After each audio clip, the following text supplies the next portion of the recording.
এখন দেয়ালে পিঠ ঠেকে গেছে। এখন কি বলছো মা বোনেরা? মমতা দিদি ভালো ছিল, মমতা দিদি ঠিক ছিল।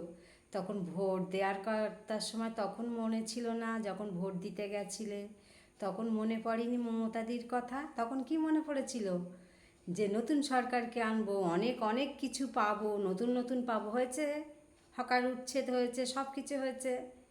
হ্যাঁ, এখন মমতাদির কথা মনে পড়ছে, তাই না? তখন যদি তোমরা মনে করতে, আজকে তোমাদের এই অবস্থা কি হতো? এই অবস্থার জন্য দায়ী তোমরা নিজেরাই। তোমরা নিজেরাই দায়ী, কেন তোমরা নিজেরাই ভোট দিয়ে ওকে আনিয়েছো নতুন সরকারকে।